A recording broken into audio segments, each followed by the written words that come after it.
I used to think family meant everything, that blood was thicker than water, and that the people who shared your DNA would always have your back.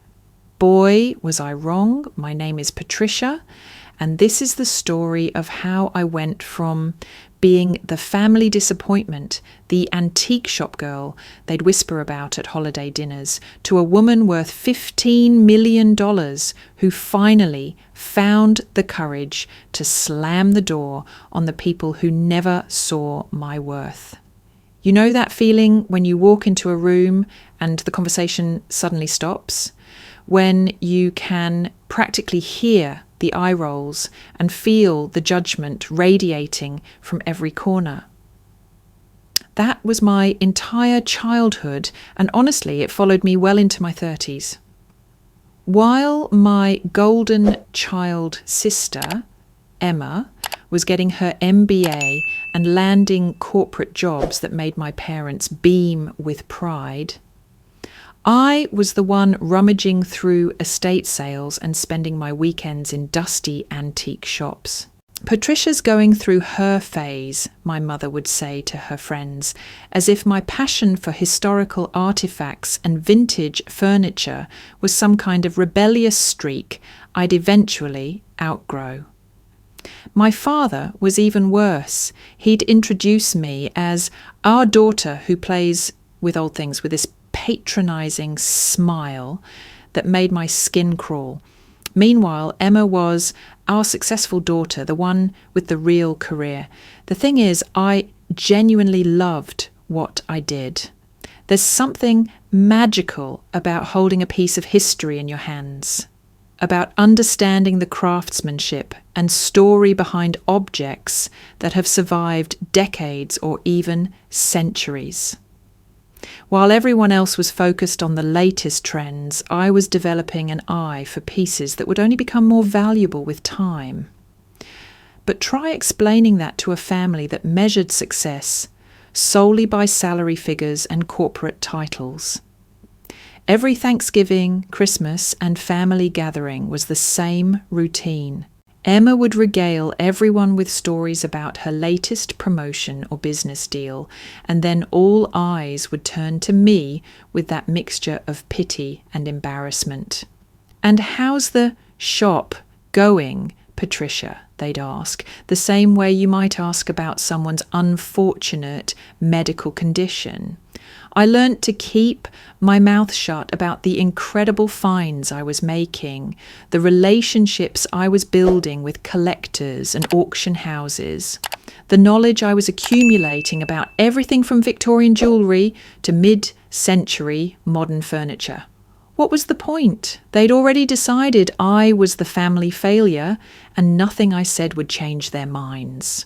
But here's what they didn't know, and what I was careful never to tell them. That little antique phase of mine was actually building something extraordinary. It started small, sure. I'd buy a piece for $50 at an estate sale and sell it for $200 after doing the research and restoration work. Then I began to understand market trends, to recognize the difference between genuine antiques and clever reproductions, to build a network of collectors who trusted my expertise. By my late 20s, I wasn't just running a small antique shop. I was consulting for auction houses, authenticating pieces for insurance companies, and quietly building a client list that included some of the wealthiest collectors in the country. Every piece I sold taught me something new. Every relationship I built opened another door.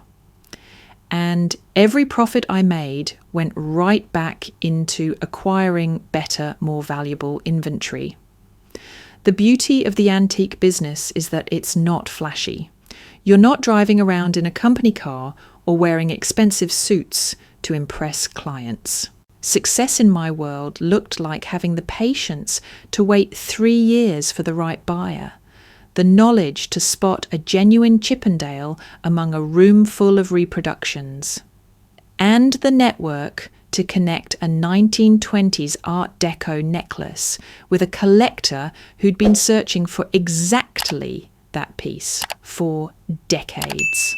While Emma was climbing the corporate ladder and my parents were bragging about her salary, I was quietly amassing a collection and investment portfolio that would have shocked them into silence. But I kept it secret. Why?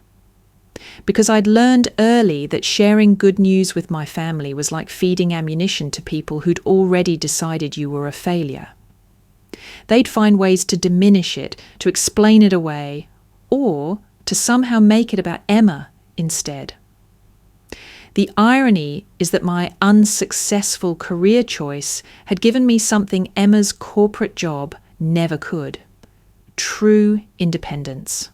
I owned my business, my inventory, my time, and my decisions. I didn't answer to shareholders or worry about corporate downsizing. When the economy crashed and companies were laying people off left and right, my antique business actually thrived as people sold their valuable possessions and wealthy collectors looked for safe investments. By the time I hit 35, my net worth had quietly crossed into 7 figures. By 38, it was approaching 10 million. And by last year, well, let's just say that $15 million figure would soon become very important to this story, but I still lived simply, still drove the same reliable car, still wore jeans and comfortable shoes to work, and still let my family believe I was just scraping by with my cute little hobby business. The psychological toll of hiding your success from your own family is something I wouldn't wish on anyone. There were nights I'd lie awake wondering if I was crazy for keeping this secret, if I was being petty or vindictive. But every family gathering reminded me why I'd made that choice. The way they talked about money, the way they assumed Emma deserved financial help while I deserved condescending advice about getting serious about my future. It all confirmed that they saw me as someone to be pitied and managed, not celebrated or respected. Then came that Thanksgiving, the one that changed everything, the one where my carefully constructed world of secrecy came crashing down in the most spectacular way possible.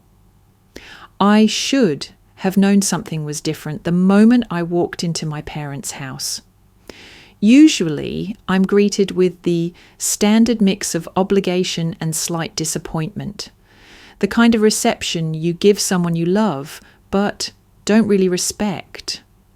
This time, though, there was an energy in the air, whispered conversations that stopped when I entered rooms, meaningful glances between Emma and my parents, the kind of barely contained excitement that happens when people think they know something you don't. "Patricia," my mother exclaimed, giving me a hug that felt more enthusiastic than usual. "We're so glad you could make it. Come sit down, we have so much to catch up on." Emma was already at the dining room table, practically vibrating with some kind of nervous energy. She had this look on her face, the same expression she'd worn as a kid when she was about to reveal that she'd found my hidden diary or discovered my secret stash of Halloween candy. It was the face of someone who thought they'd uncovered something huge. "So, Patricia," Emma began, her voice dripping with false sweetness, "I ran into Janet Morrison last week. You remember Janet, right? From high school?" I nodded, not sure where this was going, but already feeling uneasy. Janet had become some kind of financial advisor or accountant, one of those people who seemed to know everyone's business in our small town. "Well," Emma continued, her eyes practically gleaming, She mentioned the most interesting thing. Apparently, she's been doing some work with insurance companies, helping them evaluate collections for coverage purposes, and your name came up. My blood turned to ice. I knew exactly where this was heading. Imagine my surprise, Emma went on, when she told me about this collection she'd evaluated recently. $15 million worth of antiques and artwork, all owned by someone with our last name, someone who apparently has been flying under the radar while building quite the little empire. The room went completely silent except for the sound of my heart pounding in my ears. My parents were staring at me with expressions I'd never seen before, a mixture of shock, confusion, and something that looked almost like hunger. "Is it true?" my father asked quietly. "Do you really have $15 million worth of stuff?" And there it was, the moment I'd been dreading and somehow anticipating for years. The moment when my family finally saw me not as the disappointing daughter, but as the golden goose they'd somehow overlooked. I could have denied it, could have laughed it off, said Janet, must have been confused. Maybe mixed up some paperwork. But something in their expressions, the way they were looking at me now, like I was suddenly visible for the first time in decades, made me tell the truth. "Yes," I said simply. "It's true." The explosion of noise that followed was unlike anything I'd ever experienced. My mother started crying. Not tears of joy for my success, but what seemed like tears of frustration that I'd hidden this from them. My father began peppering me with questions about why I'd kept it secret, how long I'd been hoarding this wealth, and whether I understood that family takes care of family. But it was Emma's reaction that really showed me who they all truly were. Instead of congratulating me, instead of expressing pride or amazement at what I'd built, her first words were, "Well, I guess this changes things for my situation." Her situation, not "Congratulations on your incredible success." Not, "I can't believe how wrong we were about you." Just immediate calculation about how my money could solve her problems. It turns out Emma's corporate career wasn't going quite as well as she'd led everyone to believe. She'd been struggling with debt, had made some poor investment decisions, and was facing the possibility of losing her house. But instead of asking for help or admitting she needed support, she'd been maintaining the facade of success while quietly panicking about her finances. "I mean, it only makes sense," she continued, her voice taking on that entitled tone I remembered from childhood. "You don't have kids, you don't have a husband, you live in that tiny apartment above your shop. What do you even need $15 million for?" And there it was, the moment I realised that in their minds my success wasn't really mine at all. It was a family resource that I'd been selfishly hoarding. My lack of a traditional family structure wasn't seen as a personal choice or simply how my life had unfolded. It was evidence that I didn't deserve the wealth I'd earned. My mother jumped in with her own version of the same logic. "Patricia, honey, we raised you to understand that family comes first. Emma has real responsibilities, a mortgage, career pressures, the possibility of children someday. Maybe it's time to think about how you can use your good fortune to help the family." My good fortune is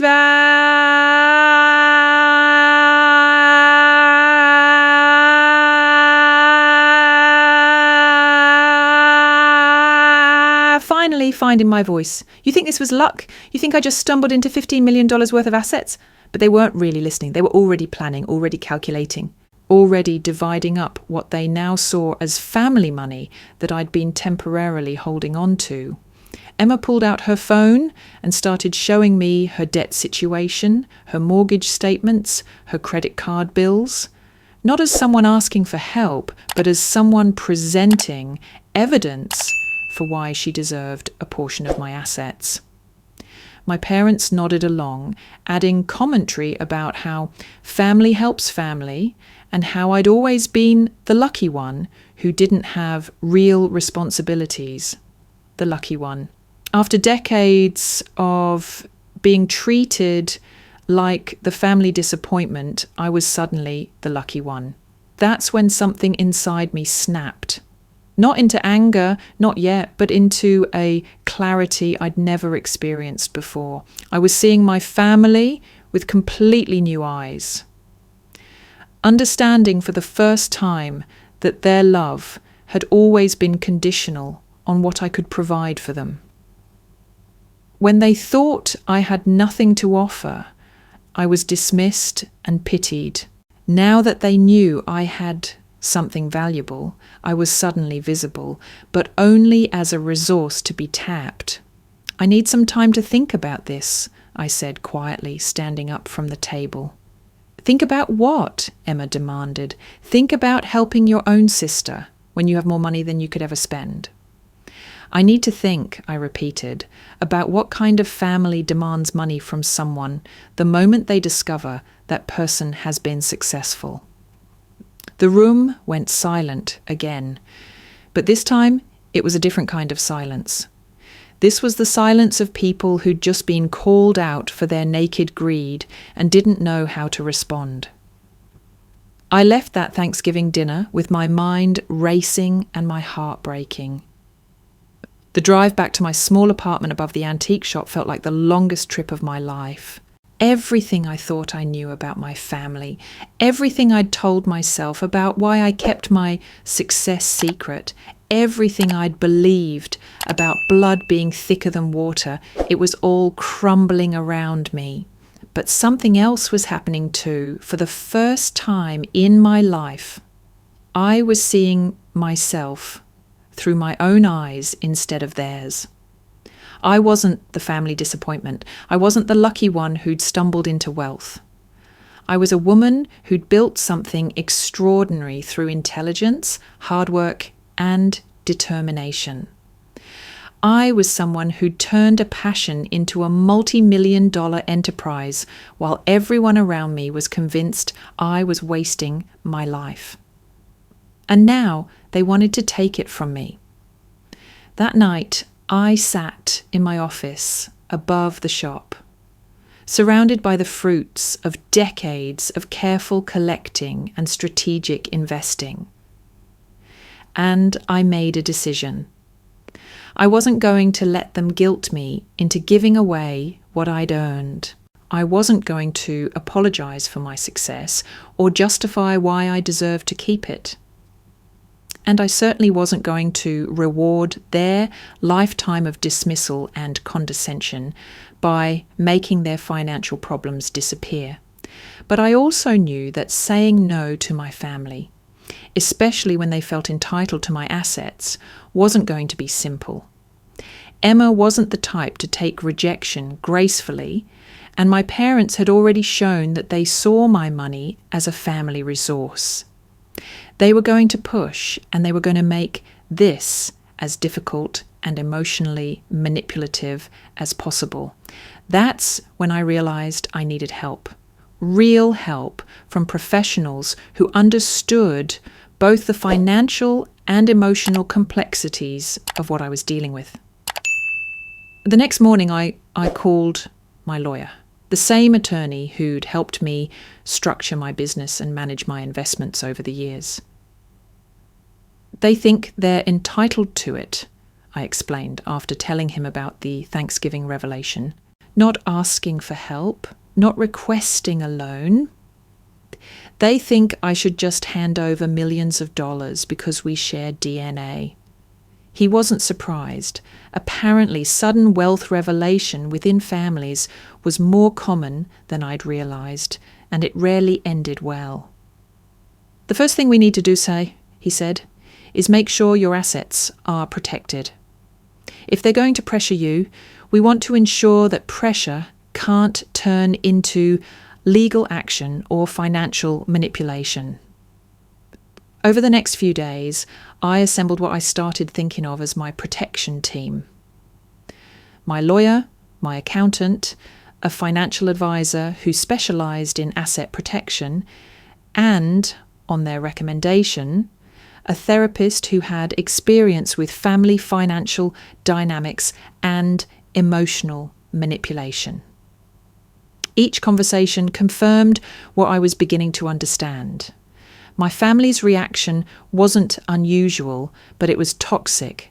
Healthy families celebrate each other's success. They might ask for help, but they don't demand it. They don't treat one person's achievements as everyone else's entitlement. The therapist helped me understand something particularly painful. My family had never actually seen me as a separate person with my own goals, dreams, and rights. To them, I was always an extension of the family unit, valuable only for what I could contribute to their collective well-being. When they thought I couldn't contribute much, I was dismissed. Now that they knew I could contribute a lot, I was suddenly important. But still not as an individual worthy of respect. Meanwhile, my phone was ringing constantly. Emma called daily with new calculations about how my money could solve her problems. My parents called to check in, but really to pressure me about family obligations. Even some extended family members who'd somehow heard about the situation were reaching out with their own suggestions about how I should use my wealth. The most telling conversation was with my aunt, my mother's sister, who called supposedly to congratulate me, but actually to share her own financial struggles. I just think it's wonderful that someone in the family has done so well, she said. It really takes the pressure off the rest of us, knowing there's a safety net now. A safety net, that's what I'd become. Not a person, but a financial backup plan for everyone related to me. But the worst part was Emma's escalating campaign. When her daily phone calls didn't work, she started showing up at my shop.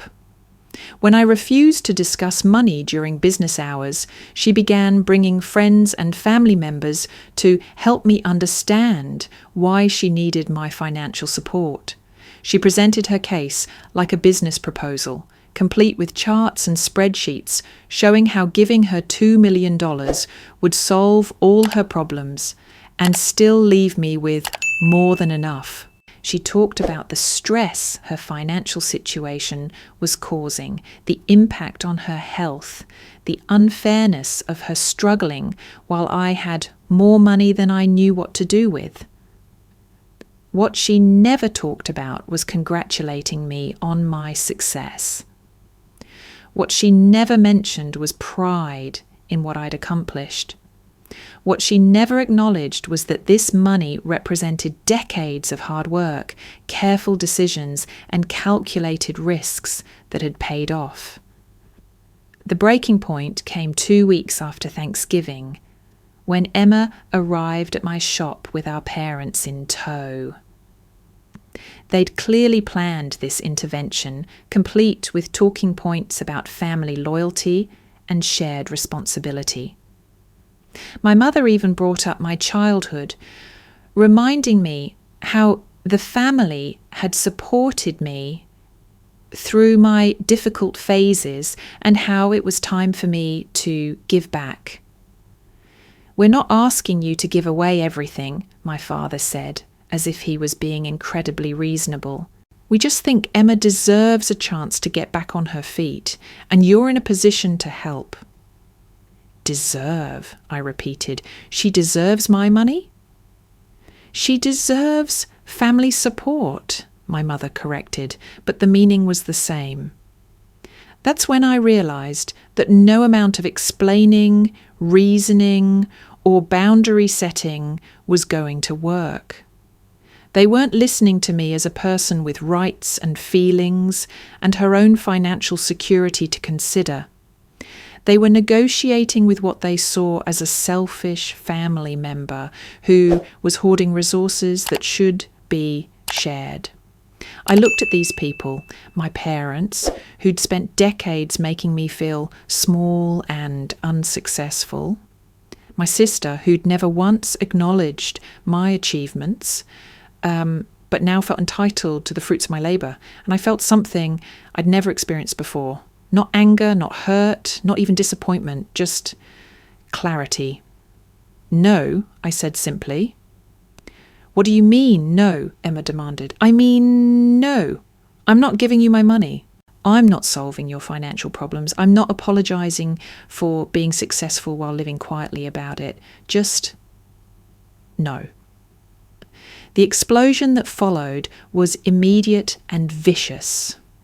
Emma accused me of being selfish, heartless, and not really family. My parents talked about disappointment, about how they'd raised me better than this, about the shame they felt having a daughter who would let her own sister suffer.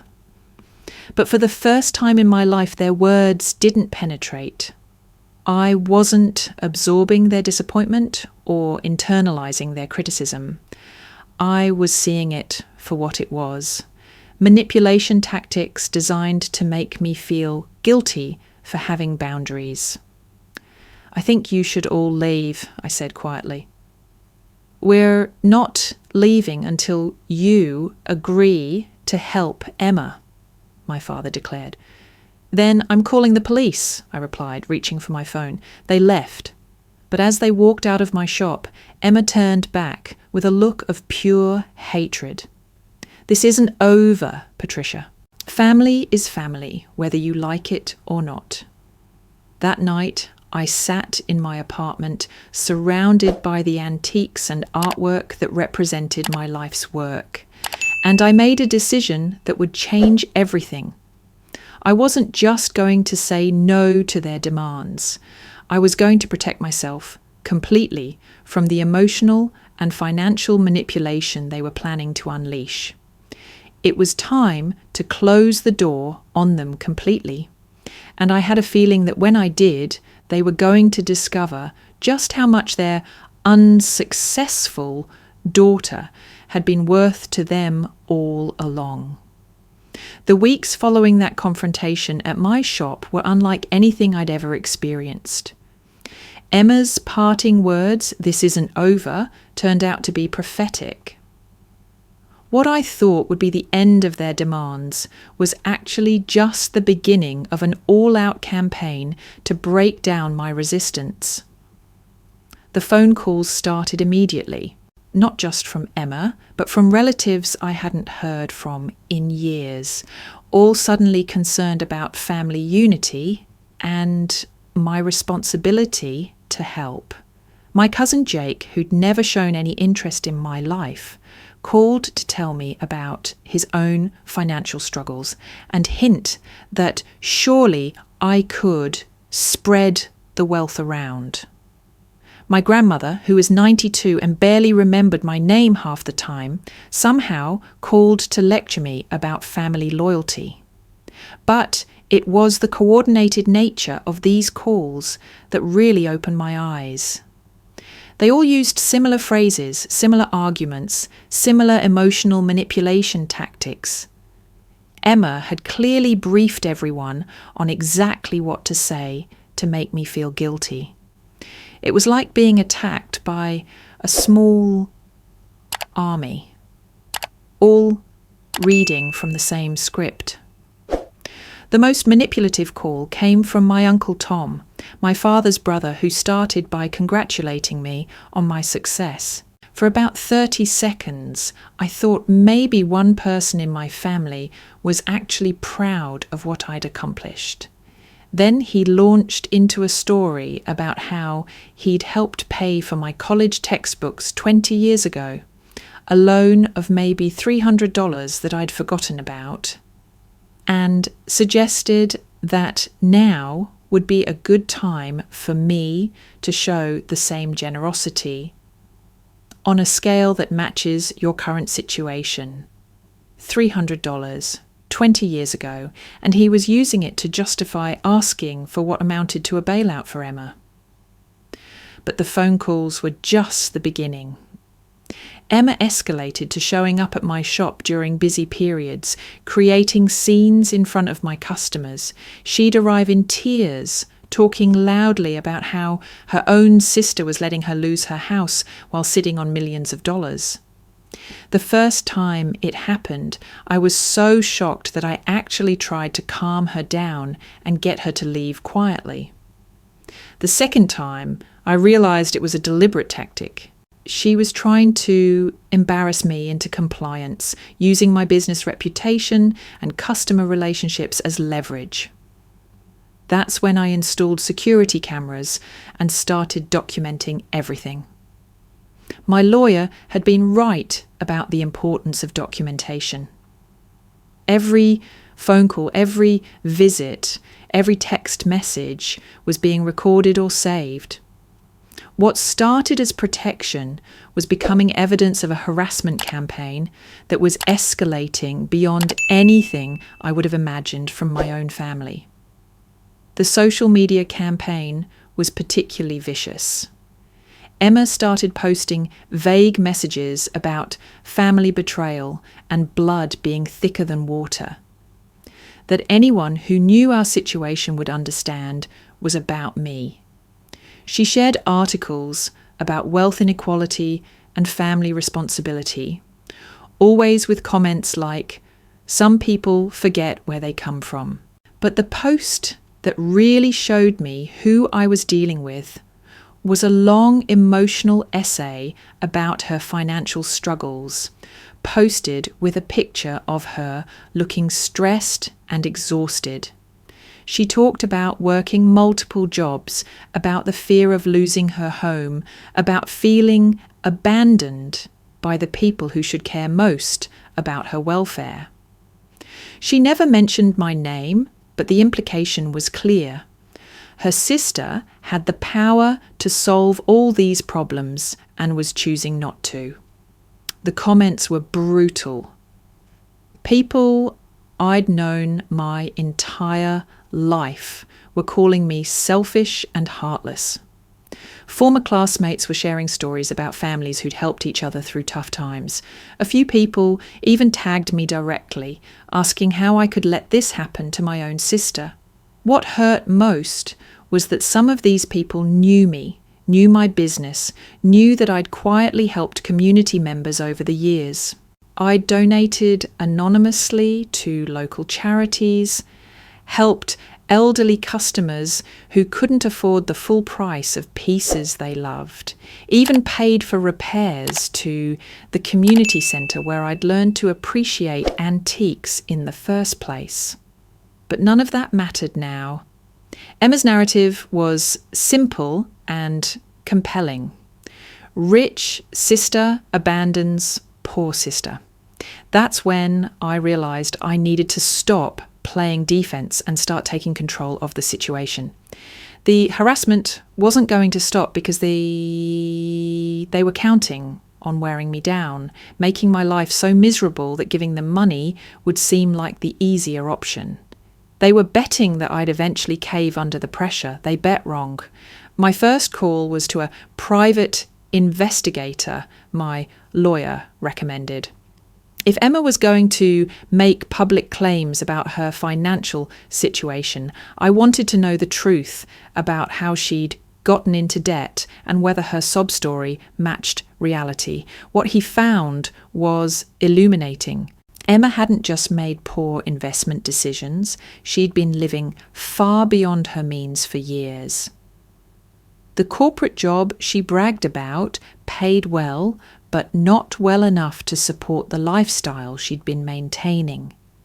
Designer clothes, expensive vacations, a house that was too big for her budget, a luxury car with payments that ate up a quarter of her income. She'd been using credit cards to maintain appearances, borrowing against her retirement accounts, even taking out personal loans to pay for things like spa treatments and weekend getaways, the house she was so afraid of losing. She'd refinanced it 3 times, pulling out equity to fund her lifestyle. Her mortgage payment was nearly 60% of her income, which any financial advisor would have told her was unsustainable. But instead of downsizing or adjusting her spending, she'd been looking for ways to maintain her image while the debt piled up. Most telling was what the investigator discovered about her social media presence. Those posts about working multiple jobs, the multiple jobs were occasional consulting gigs that paid a few $100s each. The stress and exhaustion she was displaying, it was real, but it was the stress of trying to maintain a facade of success while drowning in debt she'd created through her own choices. The investigator also uncovered something that made my blood boil. Emma had been telling people, including some of my own customers, that I'd promised to help her financially and then backed out at the last minute. She was spreading rumours that I'd agreed to pay off her debts and then changed my mind out of spite. Some people actually believed she'd been counting on my money and that I'd pulled the rug out from under her. Armed with this information, I made a decision that would have been unthinkable 6 months earlier.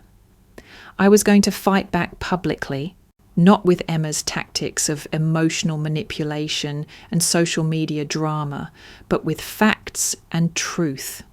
I started by having my lawyer send cease and desist letters to Emma and my parents, demanding that they stop the harassment campaign and stop making false claims about our family situation. The letters laid out exactly what constituted harassment, what legal consequences they could face if they continued, and made it clear that all their communications were being documented. Emma's response was to double down. She posted a picture of the legal letter with a caption about rich people using lawyers to silence their own family. She talked about being threatened for asking for help, about the cruelty of legal intimidation when all she wanted was family support. That post got hundreds of comments and shares, but it also gave me something I'd been waiting for: clear evidence that she was using social media to deliberately damage my reputation and business. My lawyer filed for a restraining order based on the harassment campaign, and suddenly Emma's public narrative started to shift. The restraining order hearing was surreal. Emma showed up with our parents, all dressed like they were attending a funeral, clearly expecting the judge to see them as the victims in this situation. Emma's lawyer painted a picture of a struggling woman being attacked by her wealthy sister for simply asking for family help. But my lawyer came prepared. He presented evidence of the harassment campaign, recorded phone calls where Emma demanded specific dollar amounts, security footage of her creating scenes at my business, screenshots of social media posts designed to damage my reputation, and phone records showing dozens of unwanted contacts from family members after I'd asked them to stop calling. The judge listened to Emma's lawyer talk about family obligations and financial need. Then he looked at the evidence of systematic harassment and granted the restraining order. Emma was banned from contacting me directly, from coming to my business, and from making false public statements about our situation. Her reaction to losing in court was immediate and telling. Instead of accepting the judge's decision or reflecting on how her behaviour had led to this point, she escalated again. If she couldn't harass me directly, she'd find other ways to make my life difficult. The flying monkeys, as my therapist called them, came out in full force. Extended family members, family friends, even some of Emma's co-workers started contacting me on her behalf. They'd call my business phone, send messages through social media, even approach me at community events. All with the same message. Emma was suffering. I had the power to help. And my refusal to do so proved I was a terrible person. But something had changed in me during the legal process. Seeing a judge look at the evidence and conclude that my family's behaviour constituted harassment had validated what I'd been feeling but hadn't been able to articulate. I wasn't the villain in this story. I was someone who'd been successful through hard work and was now being punished for that success by people who felt entitled to the fruits of my labour. The attempted guilt trips that would have devastated me months earlier now just annoyed me.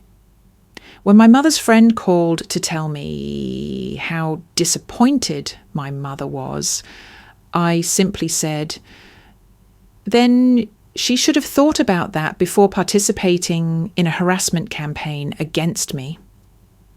When my cousin suggested I was destroying the family, I replied, I'm not the one who decided to treat family success as community property. But Emma had one more card to play, and it was the cruelest one yet. She somehow convinced our grandmother, the same 92-year-old who barely knew what year it was, to call me with a message about how family should stick together and how disappointed Grandma was in my selfishness. Listening to my confused elderly grandmother struggle through a script that Emma had obviously fed her was the moment I realised there was no bottom to how low they were willing to sink. They were willing to use a vulnerable elderly woman as a weapon in their campaign to get my money. That's when I made the final decision. I wasn't just going to maintain no contact with Emma and my parents. I was going to cut ties completely with anyone who participated in or supported this harassment campaign. Family or not, anyone who thought it was acceptable to treat me this way didn't deserve to be in my life. The process of completely disentangling myself from my family was more complex than I'd expected. There were joint accounts from years ago that needed to be closed, insurance policies that listed them as beneficiaries, even old credit cards where they were authorised users. Every financial connection had to be severed. Every legal tie had to be cut. But the most important change was internal. I had to rebuild my identity as someone who existed independently of my family's approval or disapproval. For 38 years, their opinion of me had been a constant background noise in my life, even when I was trying to ignore it. Suddenly, silencing that noise was both liberating and terrifying. The holidays that first year were the real test. Thanksgiving and Christmas had always been family obligations, even when they were unpleasant. The idea of spending them alone felt strange and sad, but my therapist helped me reframe the situation. I wasn't alone by default, I was alone by choice, protecting myself from people who had proven they couldn't treat me with basic respect. I spent that Thanksgiving volunteering at a local shelter, serving meals to people who were genuinely struggling. It was the first Thanksgiving in decades where I didn't feel criticised, judged, or pressured to be someone I wasn't. The gratitude from people who were receiving help was so different from my family's attitude of entitlement. These strangers were more grateful for a hot meal than my family had ever been for decades of quiet support. Christmas was harder. The weight of tradition, the social expectations, the bombardment of family togetherness messages, everywhere made it difficult to feel good about my choices.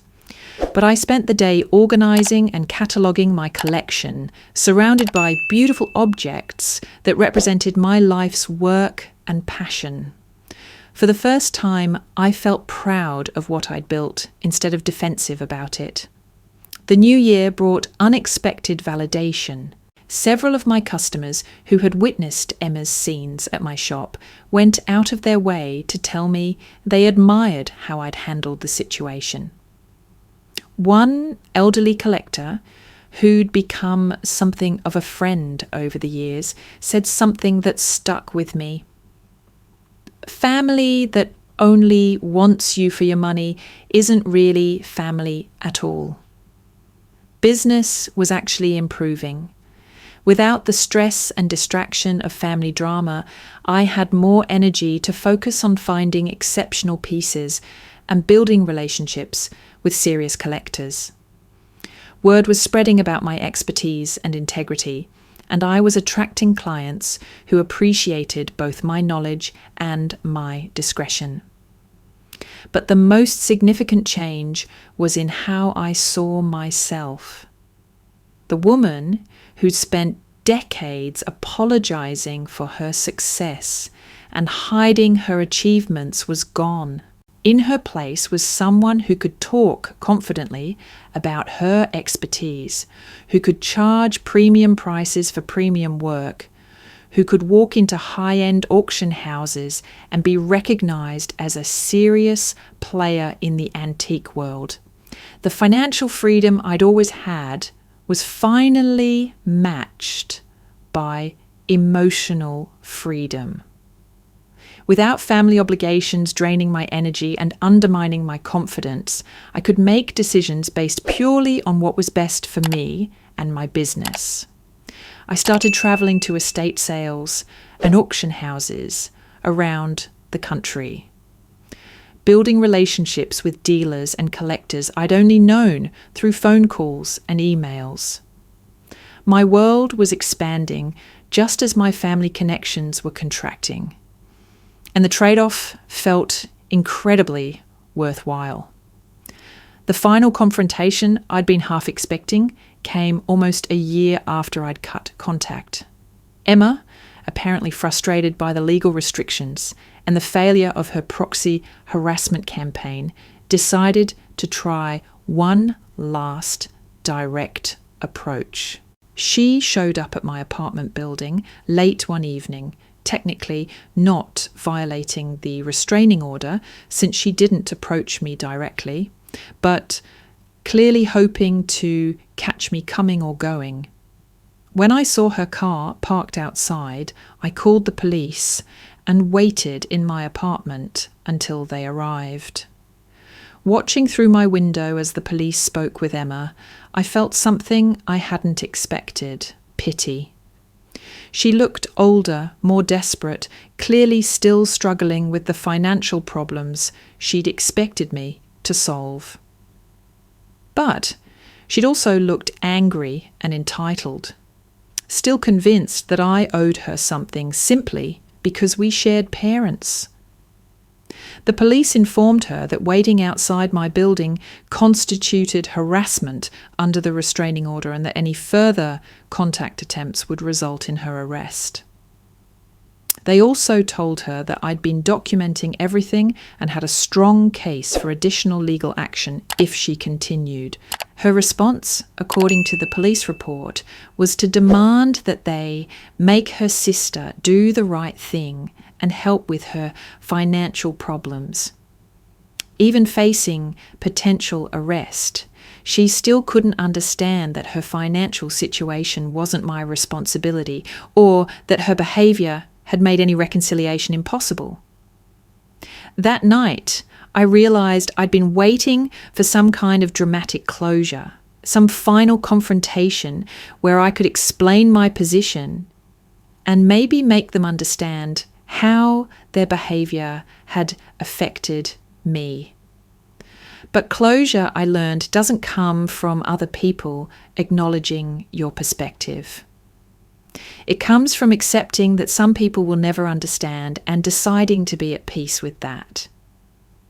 The antique shop girl they dismissed and disrespected was gone. In her place was a woman who'd built something extraordinary and finally had the confidence to enjoy it. I was no longer waiting for their approval or fearing their disapproval. I was living my life on my own terms, surrounded by beautiful things and meaningful work, free from the emotional manipulation that had shadowed my entire adult life. My $15 million wasn't just a number in a bank account anymore. It was freedom. Freedom from family drama, freedom from other people's financial emergencies, freedom from guilt over success I'd earned through decades of hard work. It was the foundation of a life where I could make choices based on my own values and priorities instead of other people's expectations and demands. The door I'd slammed on my family hadn't just kept them out. It had finally let me into a life where I could be proud of who I was and what I'd accomplished. And that, I realised, was worth far more than any amount of money I could have given them.